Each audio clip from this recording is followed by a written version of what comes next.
thought you might have been long gone by now. Oh, it's you two. Oh, you startled me there. You can relax now. We threw those people looking for you off the trail. Really? Thank you so much. Unfortunately, I believe there's still more of them out there looking for me. Uh-oh, looks like there's some coming this way.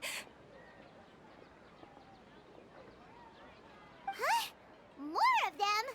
Then what are we standing here for? Run! No, wait, my body isn't in the best shape. It's difficult for me to run. Okay, sounds good. There's a tavern on the other side of the port we can go to. They probably wouldn't expect me to hide in a place like that. All right, let's move out. Stay behind us. We'll keep an eye out for anyone looking for you.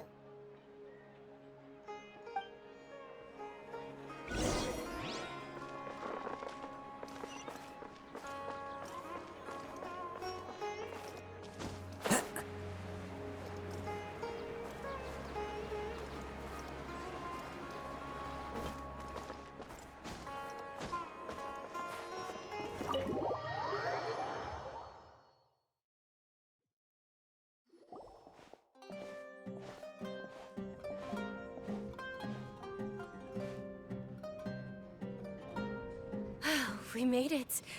Oh, they shouldn't be able to find us now. Wait, stand down, Dia.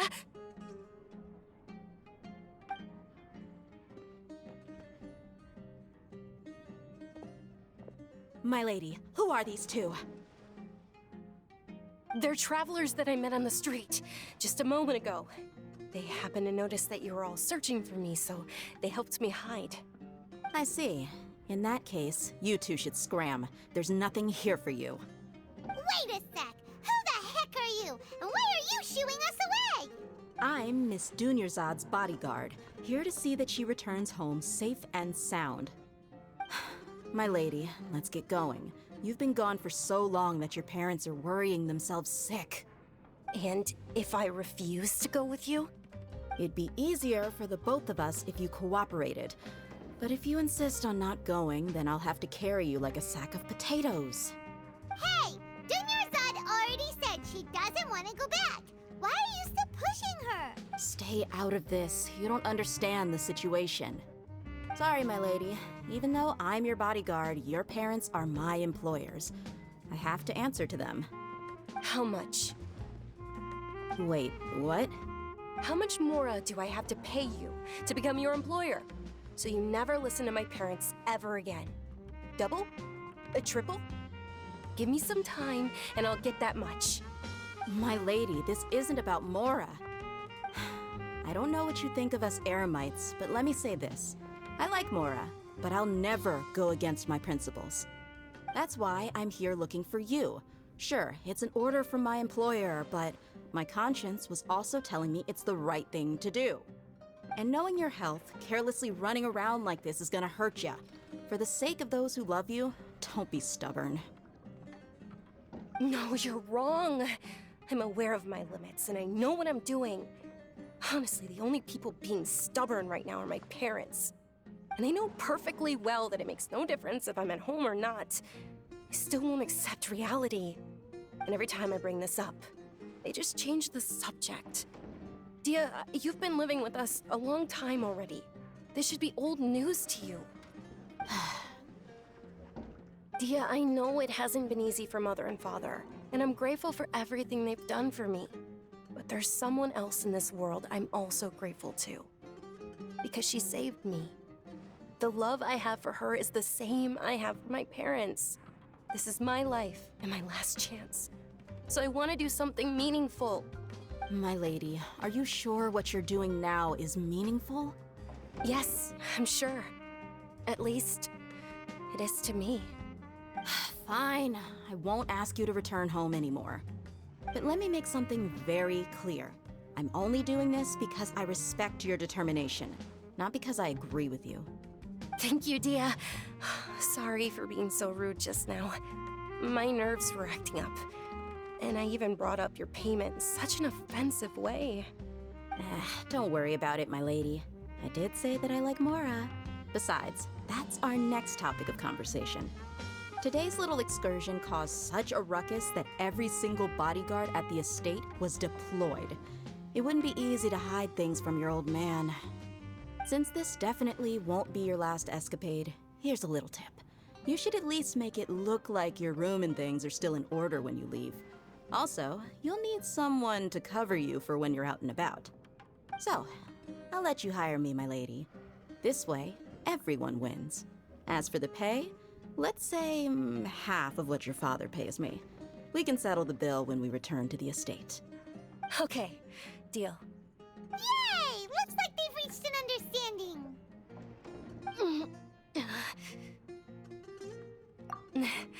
I'm fine, really. I just feel a little tired now that things have calmed down. My lady, stop trying to look tough.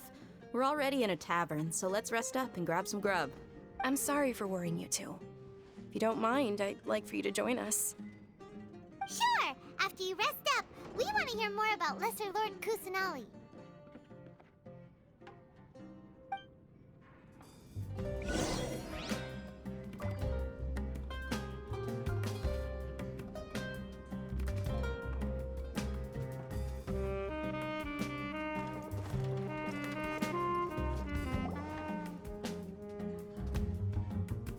Ha! Well, if it isn't Dia.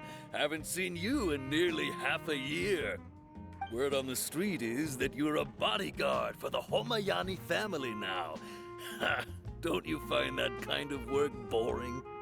Nah, you get used to it. How about a menu over here? You got it, huh?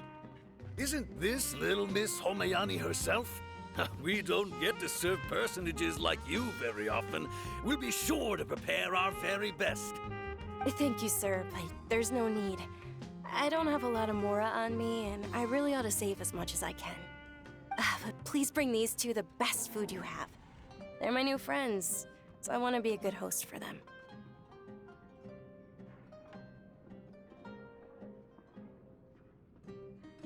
Wait, we're paying for ourselves now? Aw, Paimon kinda wanted to try something fancy, but we aren't exactly loaded. Guess Paimon will settle for something ordinary. How about our charcoal-baked Agelena cakes?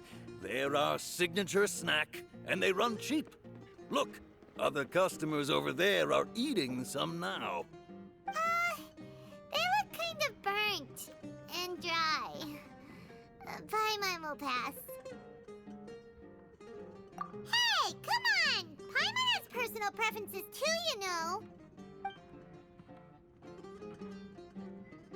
Dunyarzad, we asked a lot of people when we first arrived, and almost nobody was interested in Lesser Lord Kusanali.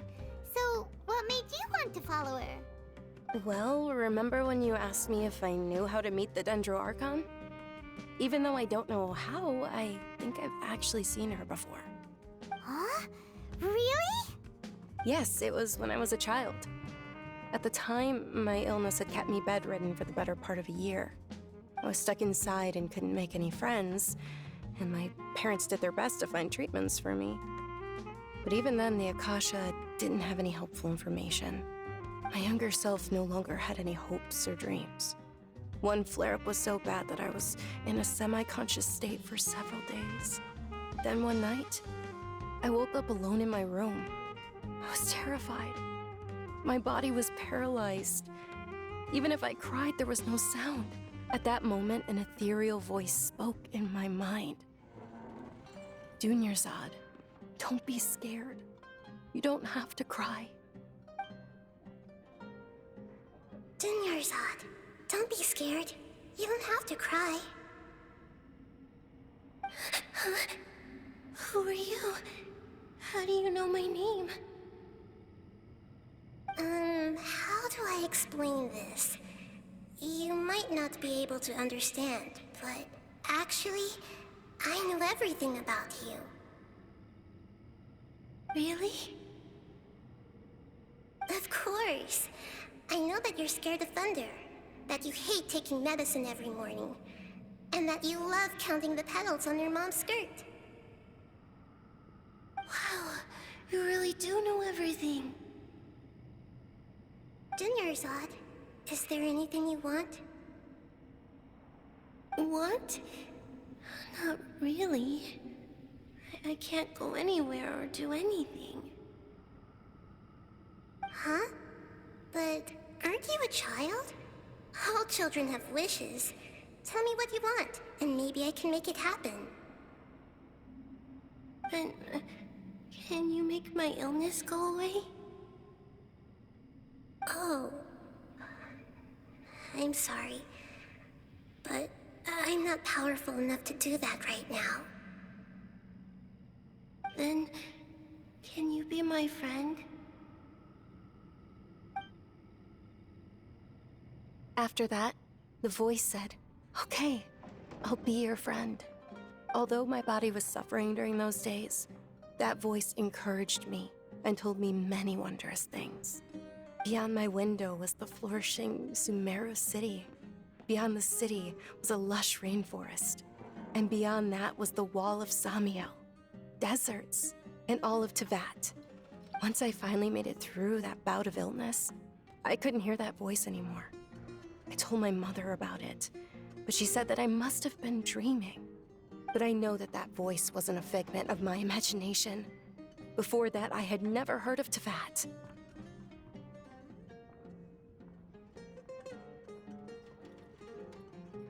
Yes, for sure. If it weren't for that voice, I would have never grown curious about the outside world, nor would I have learned how to read and enjoy so many books. That voice sparked a desire for wisdom. It had to have been the Dendro Archon. I've been hoping for a chance to repay her kindness. In fact, I was running around today to help prepare the Sub-Zerus festival for her. What's the Sub-Zerus festival? It's Lesser Lord Kusanali's birthday, which was the day that she was found by the sages. It's actually an old holiday that originally celebrated Greater Lord Rukkhadevata's birthday. When she passed away, the holiday eventually became a celebration of the Lesser Lord's birthday. I heard everyone was overjoyed when they welcomed her back to Sumeru. In those days, the festival was a huge deal. But because of the Academia's influence, people have gradually lost interest in the festival. The Academia actively participates in Sumeru's many holidays dedicated to Greater Lord Rukkhadevata. But when it comes to the Sub-Zerus festival, forget any funding. They practically act like it doesn't exist. Maybe they see Lesser Lord Kusanali's birth as confirmation of Greater Lord Rukkhadevata's death, so they're reluctant to celebrate it. Aw, but that's awful. It is. It's absolutely terrible. Sure, the Greater Lord founded Sumeru, but hasn't Lesser Lord Kusanali been the one quietly protecting us for the past few hundred years? Just remember that we're still out in public. Don't get too carried away now. I know that people over by the Grand Bazaar still hold the Sub-Zerus festival to this day, but I hadn't met any of them before, so I was never able to contribute. But recently, I made a friend there who also follows Lesser Lord Kusanali. I gave her my savings because I want her to throw a wonderful festival this year. That's the least I could do for Lesser Lord Kusanali. Hold on, my lady. Does this friend happen to be Nilu, the one who sends flowers to the estate? Yes, that's her. I saw her leaving the other day with a nervous look on her face. It seemed like she was hiding something in her arms. Did you give her something? Yes. Initially, I didn't have much Mora prepared, so I had Nilu sell one of my skirts. I've agreed with Nilu to meet up at the Grand Bazaar today and see how things are coming along. Dia, would you accompany me? Sure. That's quite the trip, though. I'll carry you. No, that would be too much, even for you. You might as well just accept the lift. If I let you walk, who knows how long it'll take us. And if anything happens to you, then I'd really never hear the end of it from your father. But of course. Nilu will be thrilled to hear there are more people interested in Lesser Lord Kusanali.